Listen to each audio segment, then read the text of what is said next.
The good Lord said you got to rise up. Hello, HQties. Just like JC, I have been resurrected. I'm back, baby! And so are you. Good to see you again. You know, Christ may have risen, but this bread hasn't. I'm about 90% matzah at this point. A little backed up. But I'm ready for Big Monday Sunday, Easter Sunday, April Fool's Sunday. Will you rise to the occasion, or will you play the fool? Let's find out on HQ, the live mobile game show where we answer questions to win cash. I'm your host, with the Holy Ghost, the Manischewitz Poppy, the Leighton Meester of Easter, the James Spader of Seder, Scott Farrogowski, nursing a Passover hangover from the greatest city on earth, the city that never sleeps, Hongaroa, the capital city of Easter Island. Still looking for the Afikoman, with all 1.8 million plus of you, including birthday HQties, Stefan Perret, Kenman31, Billy Romero, Saeed Awade, Amanda Poquin, Katie Smith, Owen Heaps, Nacho the dog. Also, we got Jake Popkin, Jake and Brett Stecklow, the Gorman and Luke families, Jer and Donna Hagen celebrating their 51st anniversary, my cousin Dustin and Alyssa getting engaged, mazel, plus Aaliyah, Aaron, Abigail, Abraham, Achilles, Adam, Addison, Adelaide, Adele, Adonis, Agamemnon, Agatha, Agave, Ahmed, Aiden, Aileen, Ainsley, Aylin, Akira, Akiva, Aladdin, Albert, Alberta, Albertina, Alec, Alex, We ran out of space there. Manish Tana Halayla Hazeh. Why is this night different from all other nights? Because tonight, if you answer 12 questions, you're going to win $75,000. Jesus Christ, superstar, that's a lot of money. You can afford 257,142 peeps, or 3,260 pounds of mandel bread. That's Jewish biscotti. HQties, I got to level with you. You know, we've given out a lot of money over these past few months, and this week especially. We just looked into our finance box to check the status, and we're out. We're all dried up. This $75,000 is all that's left. So this is going to be our last show. Unless you want to do this tomorrow for like 59 cents. April Fools! Aha! HQ ain't going anywhere. We got 2 million people live in the game, but I am going somewhere. Due to the success of HQ, I've been invited to join the Atlanta-based hip-hop group Migos. So I'm going to be the 4th Migo, and this will be my last HQ. So let's go out big, huh? Answer my cues in the nighttime. In the kitchen we quizzing like a stir-fry. Whip it! It is time to quiz with me and get some money with over 2 million HQties live around the world. Let's get down to the nitty-gritty. Let's get the show on the road. Numero uno. Snorkelers in the water are most likely to wear what on their feet? Clown shoes, stiletto heels, or swim fins? Man, I should have learned my lesson from the holla. Don't eat on camera. Stilettos are only recommended if you're trying to seduce a mako shark. They are well-known foot fetishists. But swim fins or flippers help propel you through the water in the sky. Thunder calls through waterfalls, rising tides and ocean walls. 1,993,562 are going to be swimming on to Q2. The rest, I can hear you when you sigh. Q2, a classic Shakespeare play details the doomed love between Romeo and who? Juliet, Jessica Simpson, or Miss Jackson? Shakespeare. I'm sorry, Miss Jackson, you're thinking of that old Outcast song. Romo and Jessica were star-crossed lovers of a more recent vintage.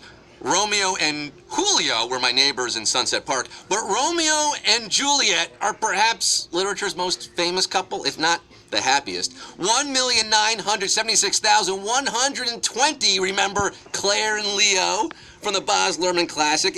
That's all it was. It was that movie from the 90s, right? There was, oh, right, the play. Q3, give it to me, baby. The notion that anything can go wrong, will go wrong, is popularly known as what? The Peter Principle, Murphy's Law, or Cider House Rule?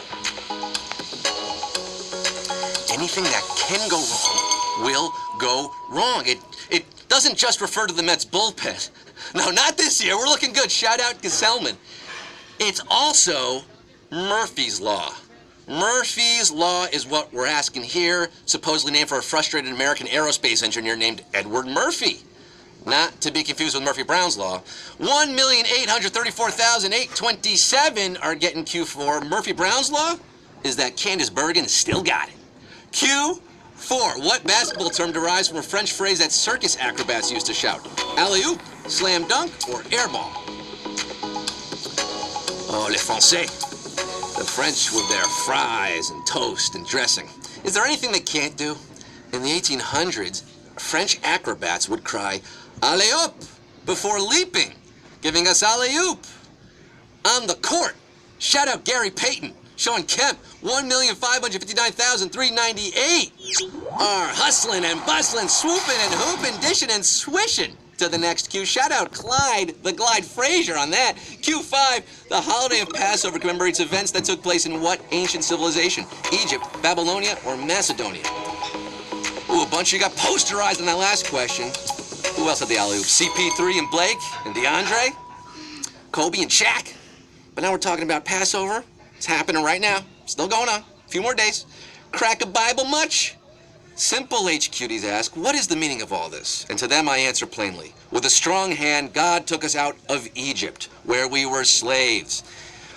For me, Israelites, 960,282 are getting this one right. Spared, just like the Jews in Egypt spared. They were passed over. It gave us the Exodus, movement of the people. Are you following us on Twitter? You want to move to Twitter and follow us at HQ Trivia? Do it, baby! We got a lot of stuff on there. Fun snacks for your brain. Maybe some clues for answers. We also have Q6 tonight. Which of these figures is known for wearing a Macintosh? Steve Jobs, Inspector Gadget, or Johnny Appleseed? A Macintosh. Dance with my dogs in the nighttime. Steve Jobs created the Macintosh computer. There's no K in there. Johnny Appleseed distributed the seeds of a Macintosh. Apple, no K or A in that. But Inspector Gadget, he wears a Macintosh, a full-length raincoat, and 438,693 of you knew that one. We just lost over 500,000. Ouchie, wowie. This question will self-destruct.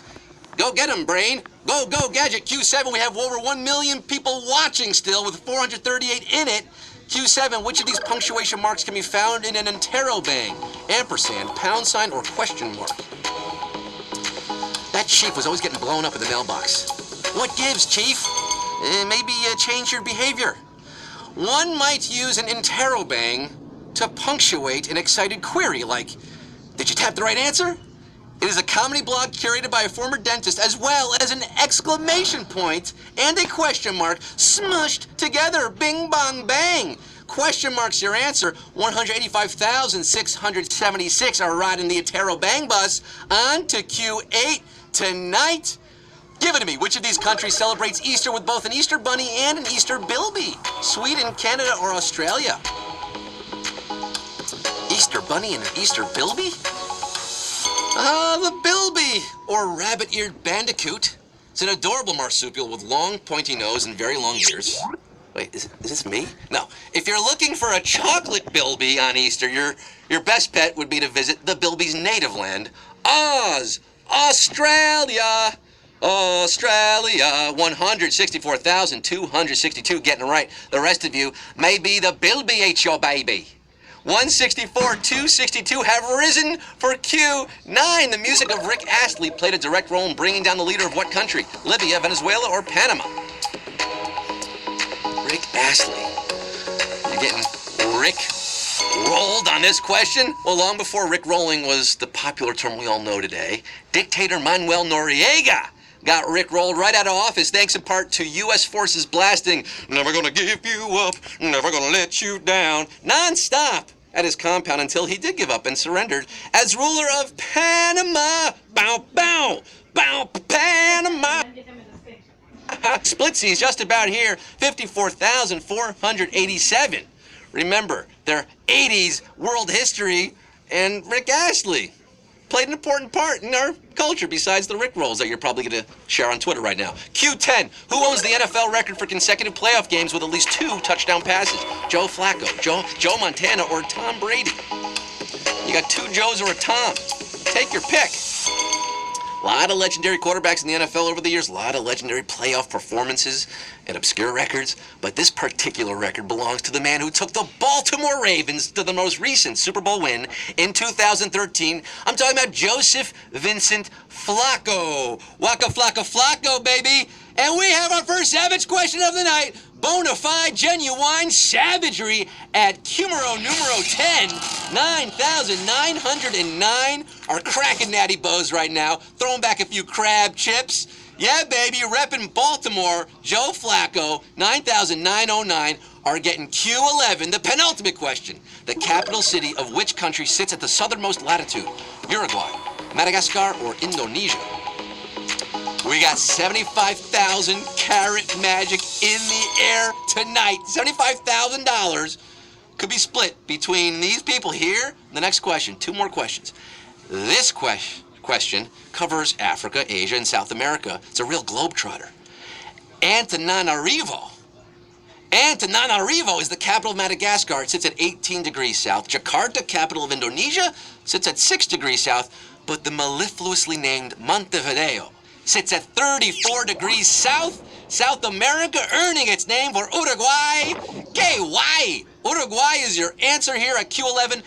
And just like that, we're down to 3,781. Oh, my Lanta. Brutality at Q11. We lost nearly 9,000 of you right there, down to 3,781 for the final round. Folks, this is it. It all boils down to this 3,781 players, $75,000 at stake, 617,000 people watching the game. By the way, fun fact, 487 players used an extra life to get back in the game just now. You cannot use your extra lives here. It all comes down to this, Q12, $75,000. According to an infamous 80s hoax, April Fool's Day was created by a Roman court jester named what? Kugel, Constantine, or Boskin? Yes, the history of April Fool's Day itself is also an April Fool's Day prank. Nothing is real on this day. Up is down, left is right. Are you right? At Q12, in 1983, a young AP reporter called up a Boston University professor named Joseph Boskin, asking for the history of April Fool's Day. Instead of, just saying, I don't know, he made up an insane story about Roman Emperor Constantine, who had appointed one of his jesters king for a day. That jester king declared that day to be forevermore dedicated to absurdity, calling it April Fool's Day. The name of that jester that he gave it, he completely made it up, remember, was Kugel. Kugel was the fake jester on April Fool's Day, and 1,205 are our big winners tonight, baby. No jokes there. Yeah!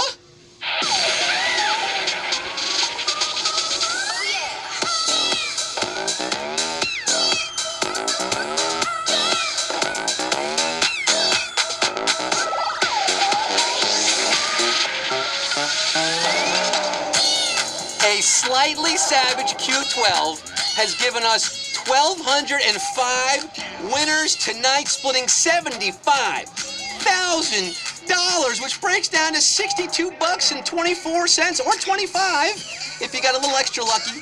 No April Fool's prank here. You really won HQ, all 1,205, including 13 T-Bird, repping St. Louis there with the Gateway. Haley, 3144, nice dog. Stu, Vermont. Green Mountain Man, XXJ Money, making real money tonight. And a whole lot more of you. I can't see you all. I can't name you all. I just don't have that power or ability. Maybe in the next update. That's all for tonight, folks. You did it. You played. Big game. You won. Some of you, we're all a little richer tonight, if not, financially, emotionally, intellectually. I had fun. I hope you did. And by the way, I was kidding before about joining Migos. April Fools again. Oh, we're April Fools AF tonight. But this really is my last HQ show because I've been chosen to be the new bachelor. So I'm off to go live in a house with 40 women named Lauren for 3 months. It's been real, HQties. Thanks for quizzing with me. This is Scott Rogowski signing off, reminding you that we are live every day, including tomorrow at 3 p.m. Eastern, tomorrow night at 9 p.m. Eastern. That's right, we do it twice a day every week. So come back if you had fun, huh? And until then, I'm Scott signing off saying, you miss 100% of the shorts you don't wear. Good night!